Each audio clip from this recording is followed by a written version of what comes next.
Hai Shalom, bertemu kita semula dalam ibadah kita biarpun bukan secara fizikal tetapi kita bersyukur kerana masih punya waktu untuk kita ibadah secara online dan berharap dimanapun kita berada semua dalam keadaan baik, dalam keadaan sehat dan kita percaya Yesus Kristus sentiasa menuntun memelihara kita semua.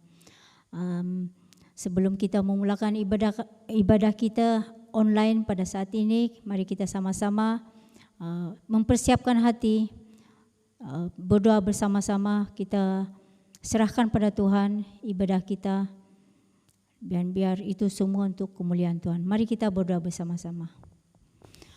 Tuhan Bapa di surga, Tuhan Yesus Kristus, dimuliakan nama-Mu Tuhan, terpujilah Engkau Allah yang hidup. Tuhan Yesus, kami bersyukur Tuhan atas kebaikan-Mu. Kami percaya dimanapun kami berada, peliharaanmu sentiasa menjaga, melihara, menuntun kami Bapa. Dan biar kami hamba-Mu yang berdosa, namun dengan kasih-Mu Tuhan tidak pernah berkesudahan. Dan kami mohon kemurahan-Mu mengampuni setiap dosa-dosa pelanggaran kami Tuhan. Dan pada saat ini Bapa, siapkan setiap pribadi kami untuk memuji, memuliakan Engkau Tuhan pada saat ini. Tak kira yang dimanapun, biar Engkau terus menjamah hati kami Tuhan, mempersiapkan kami untuk ibadah online kami. Terima kasih Bapa, kami serahkan di tangan-Mu Tuhan pada ibadah kami online pada saat ini. Dalam nama Tuhan Bapa di surga Yesus Kristus, kami sudah berdoa dan mengucap syukur. Amin.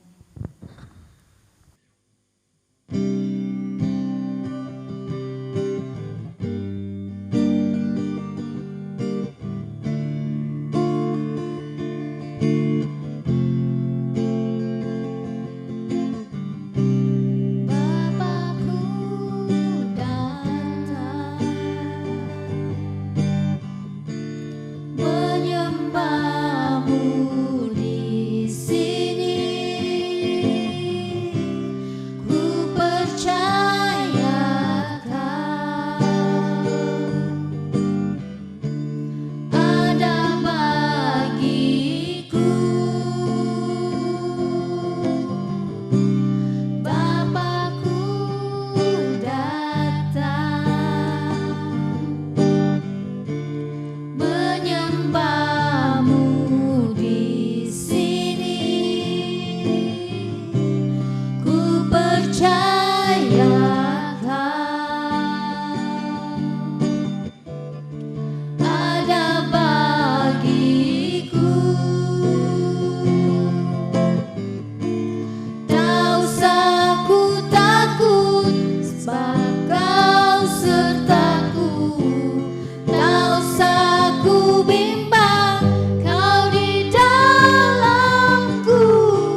Karena kasih-Mu padaku, Kau tebus dosaku.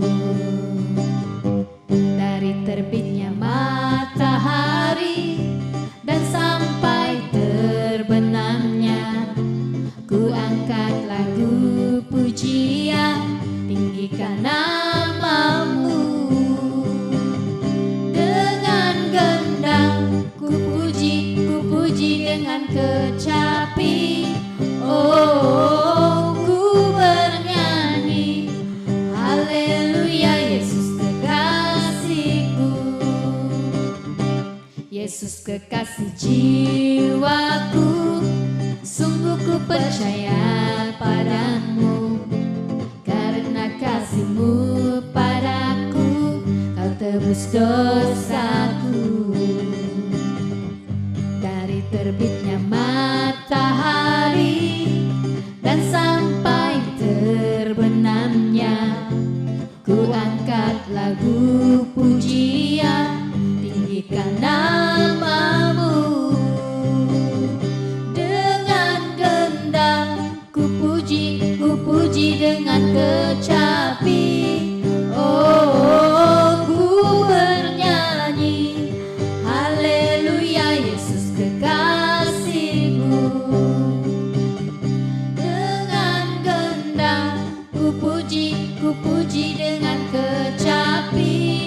Oh, ku bernyanyi, haleluya, Yesus kekasihku. Ku bernyanyi, haleluya, Yesus kekasihku.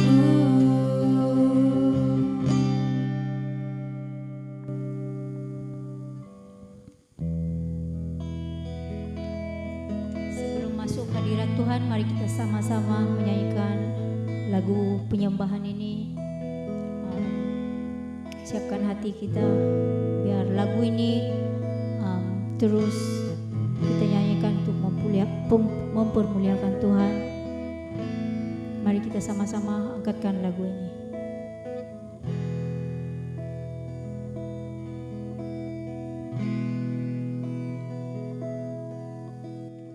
Tak terbatas kuasa-Mu Tuhan, semua dapat Kau lakukan. Apa yang kelihatan mustahil bagimu, itu sangat mungkin bagimu. Tak terbatas kuasa-Mu Tuhan, semua dapat Kau lakukan. Apa yang kelihatan mustahil bagiku, itu sangat mungkin bagimu. Di saat ku tak berdaya, kuasa-Mu yang sempurna. Ketika ku percaya, mujizat itu nyata. Bukan karena kekuatan, tapi Roh-Mu ya Tuhan. Ketika ku berdoa, mujizat itu nyata.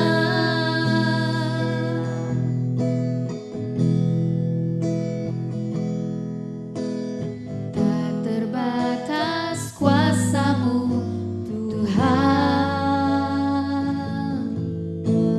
semua dapat Kau lakukan.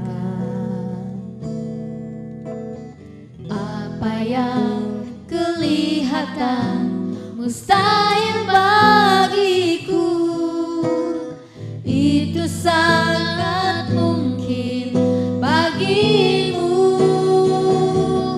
Di saat ku tak berdaya,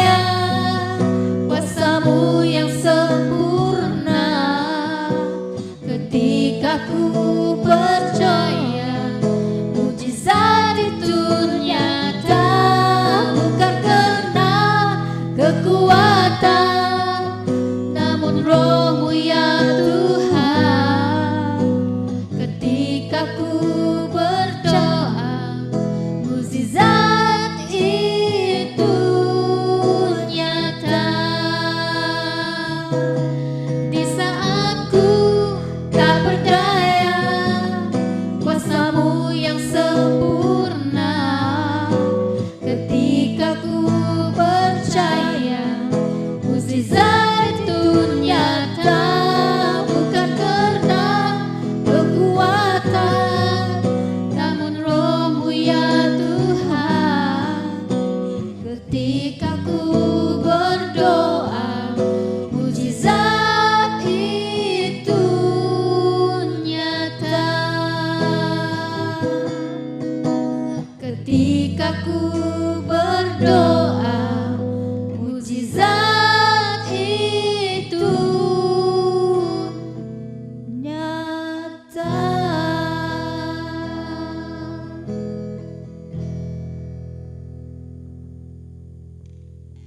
Sebelum kita mendengar firman Tuhan, mari kita sama-sama siapkan hati, kita berdoa dan menyerahkan, mempersiapkan hati kita untuk firman Tuhan. Mari kita berdoa. Haleluya. Tuhan Bapa di surga, Tuhan Yesus Kristus, terpujilah Engkau Allah kami yang hidup. Tuhan Yesus, sebentar nanti kami akan mendengar sabda-Mu Bapa.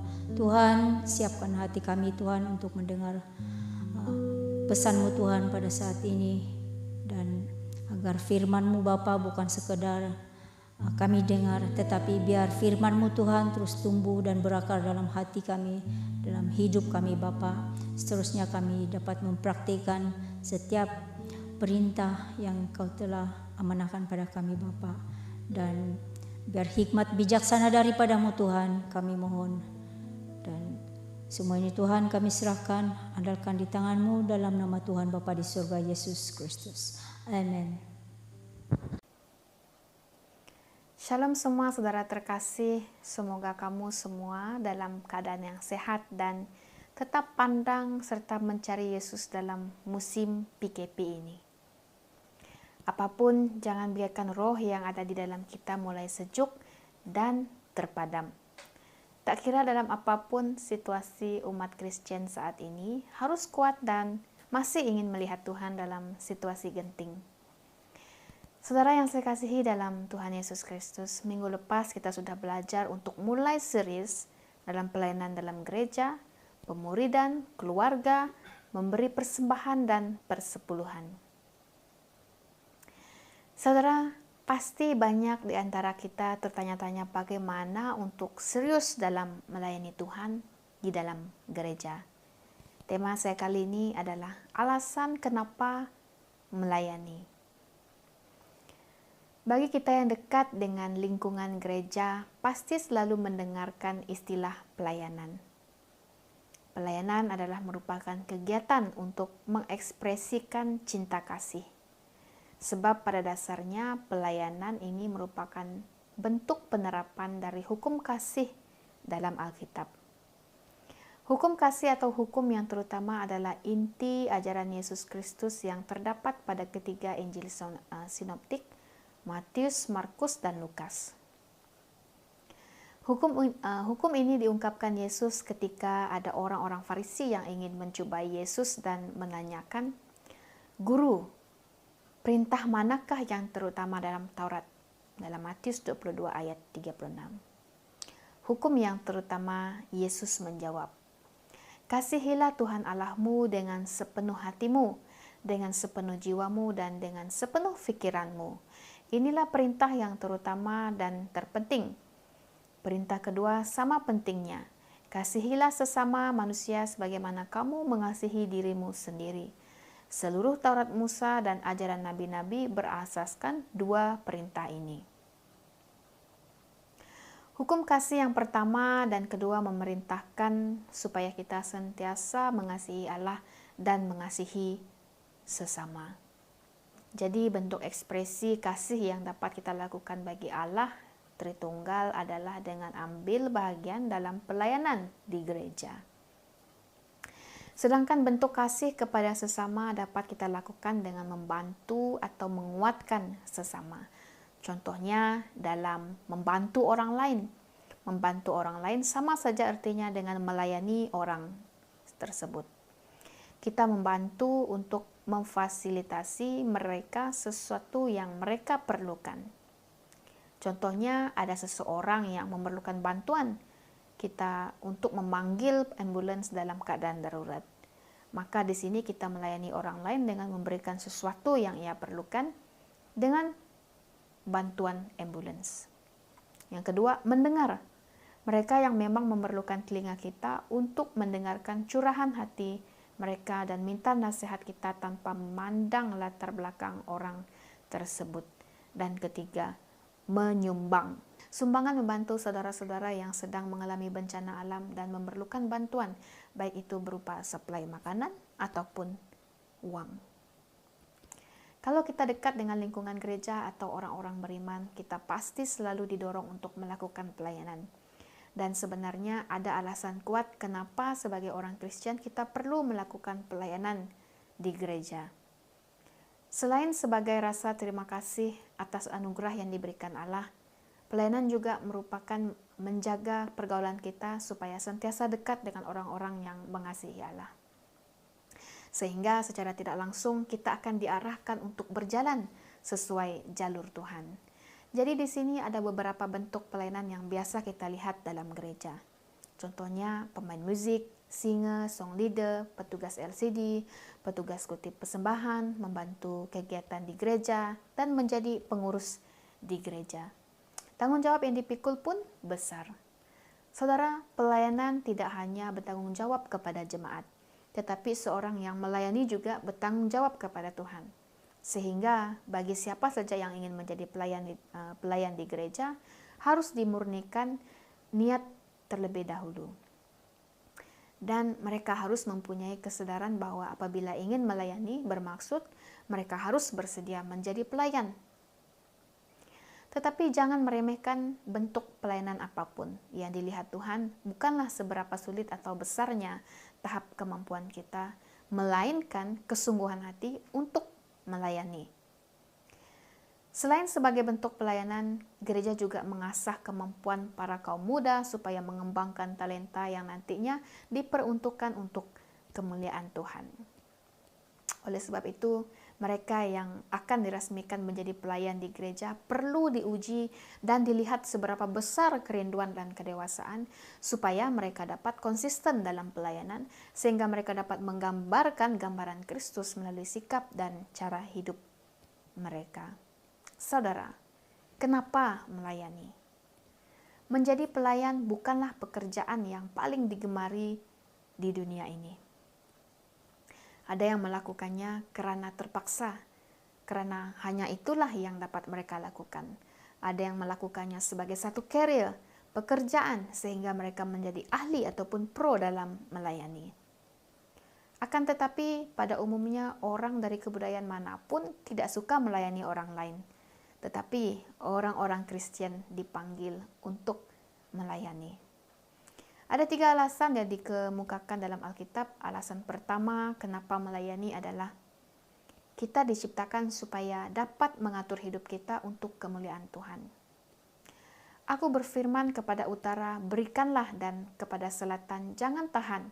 Bawalah anak-anak lelakiku dari jauh dan anak-anak perempuanku dari gunung bumi, yaitu semua orang yang disebutkan dengan namaku yang kuciptakan untuk kemuliaanku, yang kubentuk dan yang kujadikan. Jika Allah menciptakan kita untuk kemuliaannya, maka Dia mempunyai hak utama atas hidup kita. Apapun yang dikatakan orang lain supaya kita lakukan dalam hidup kita, memuliakan Allah adalah hal yang paling penting bagi seorang Kristen. Banyak di antara kita mempunyai macam-macam rencana mengenai apa yang akan kita lakukan bagi Tuhan dan bagaimana kita akan memuliakan Dia. Rencana yang baik ini sering terbengkalai dan kita menjadi kecewa.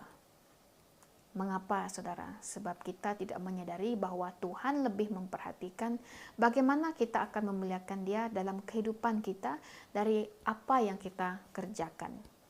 Yang kedua, alasan kedua kita melayani, kita dipanggil untuk melayani ialah karena Yesus Kristus telah memilih untuk dirinya sendiri peran sebagai pelayan, dan Ia memanggil kita untuk menjadi seperti Dia.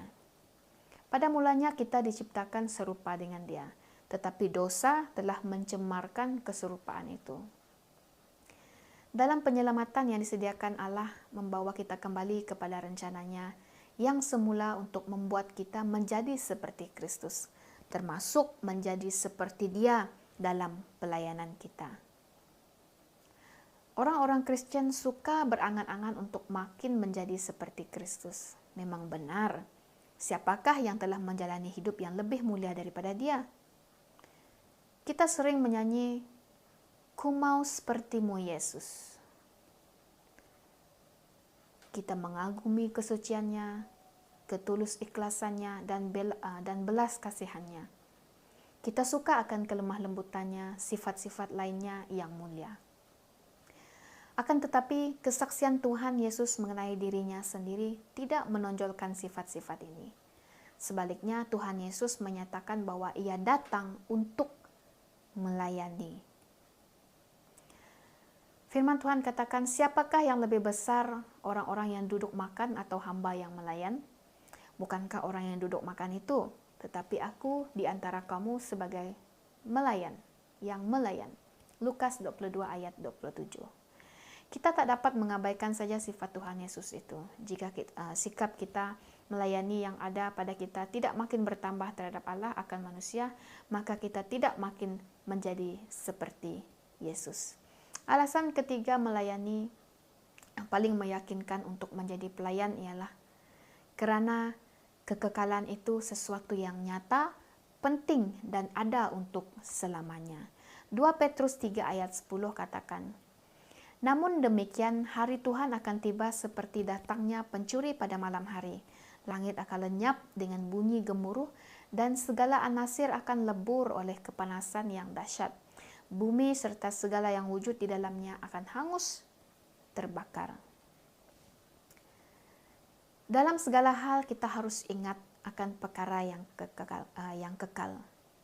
Ijazah kamu, kereta baru kamu, reputasi kamu, dan pakaian kamu yang berjenama, semua itu sebenarnya tidak mempunyai nilai yang kekal jika tidak menambahkan apa-apa kepada penyelamatan manusia.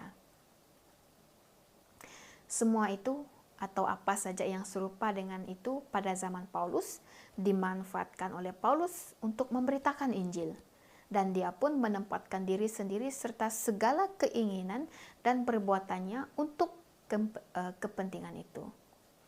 Dalam 1 Korintus 9 ayat 19 hingga 20, 22 dan 23.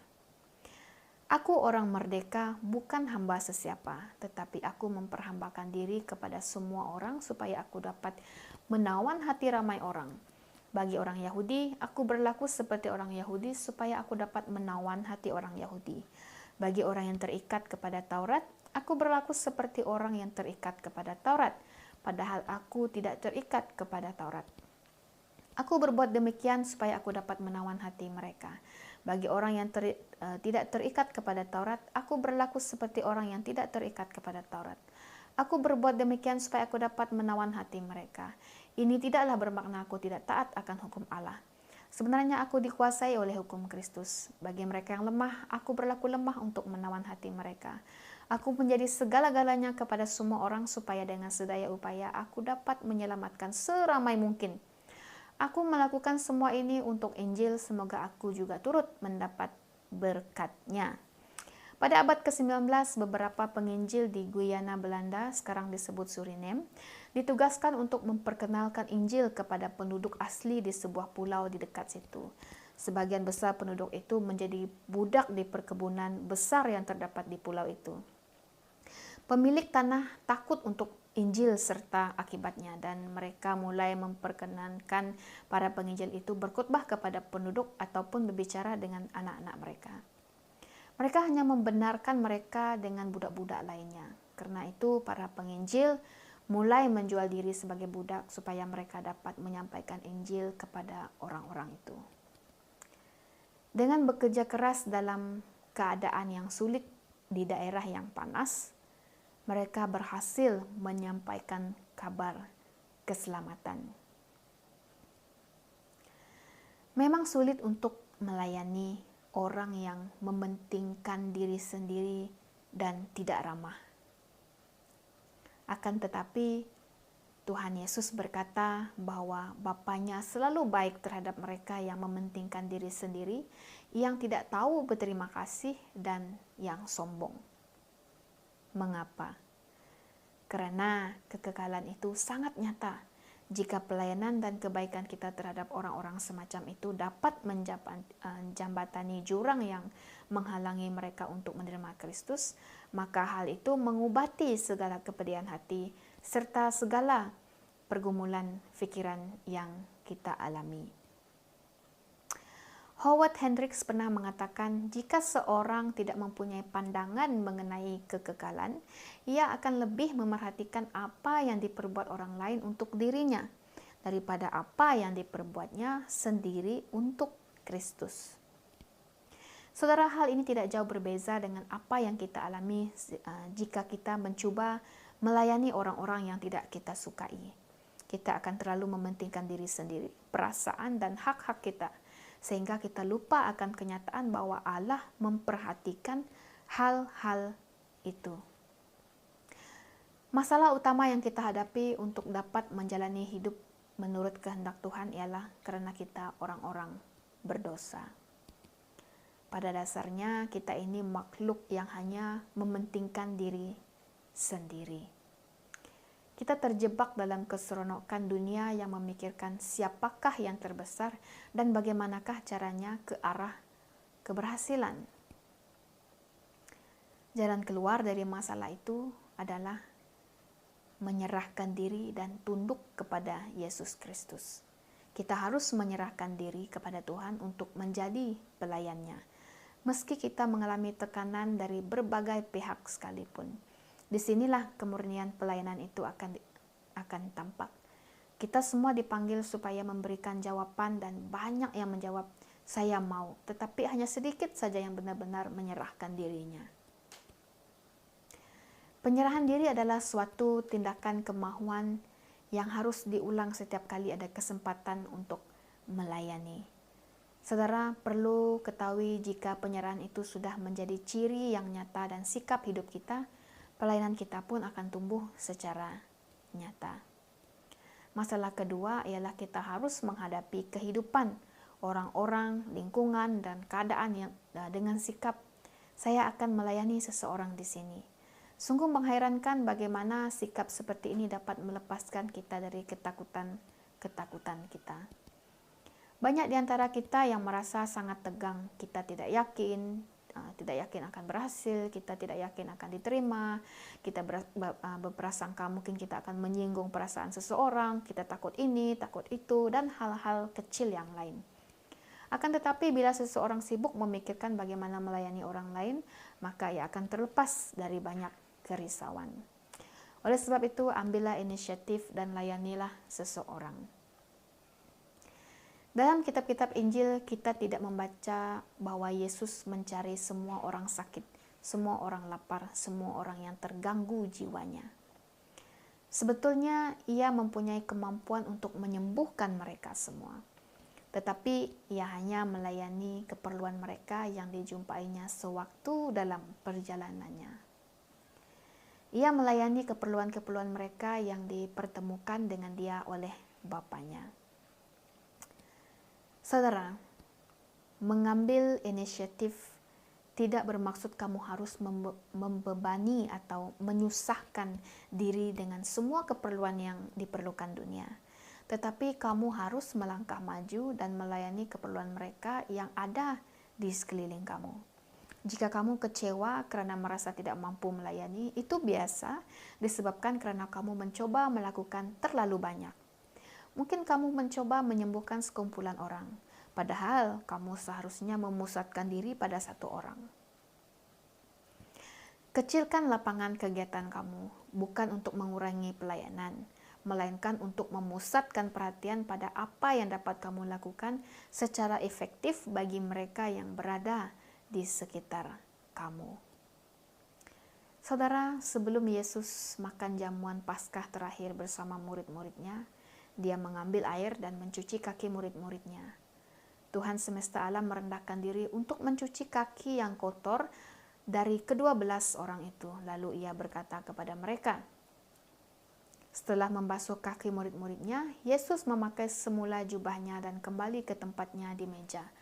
Lalu dia berkata kepada mereka, "Fahamkah kamu apa yang kulakukan untukmu? Kamu memanggilku guru dan Tuhan. Tepatlah panggilanmu itu, karena aku memang guru dan Tuhan. Jika aku sebagai Tuhan dan gurumu sanggup membasuh kaki kamu, maka kamu haruslah saling membasuh kaki sesama sendiri. Aku telah memberi teladan kepada kamu semua. Lakukanlah apa yang telah kulakukan untukmu." Dalam Yohanes 13 ayat 12 hingga 15. Saudara, Yesus sangat memperhatikan kepentingan orang lain. Dan ia mengharapkan supaya kita juga berbuat demikian. Jika kita bersungguh-sungguh ingin menjadi seperti dia dan membawa berita Injil kepada seluruh dunia yang belum percaya, kita harus mengikuti jejaknya. Rasul Paulus melakukan hal itu dalam 2 Korintus 4 ayat 5. Ia mengatakan, "Kami tidak menyebarkan berita tentang diri kami, tetapi tentang Yesus Kristus sebagai Tuhan. Diri kami mengabdi kepadamu sebagai hamba karena Yesus." Kamu dan saya mendapat keistimewaan untuk secara sukarela menjadi pelayan-pelayan orang lain bagi kemuliaan Yesus dan keuntungannya kekal dan berarti. Saudara, kesimpulan kenapa kita melayani karena yang pertama untuk kemuliaan Tuhan. Yang kedua, Tuhan Yesus Kristus telah memilih dirinya sendiri menjadi pelayan dan dia memanggil kita untuk menjadi seperti Yesus. Dan yang ketiga, karena kekekalan itu sesuatu yang nyata, penting dan ada untuk selamanya. Demikian firman Tuhan. Mari kita berdoa. Bapa Syurgawi, terima kasih karena sekali lagi kami diperingatkan firman-Mu, kenapa kami harus melayani. Tuhan, terima kasih karena diri-Mu sendiri adalah salah satu contoh terbesar yang kami dapat lihat ya Bapa, di mana Engkau sebagai Tuhan dan Engkau sebagai guru, tetapi Engkau yang melayani. Tuhan, tolong kami supaya kami mampu melakukan sifat-sifat-Mu ya Bapa di sekitar kami, agar dunia percaya kepadamu. Beri kami kemampuan dan beri kami hati ya Tuhan Yesus yang benar-benar ingin melayani-Mu. Terima kasih ya Bapa.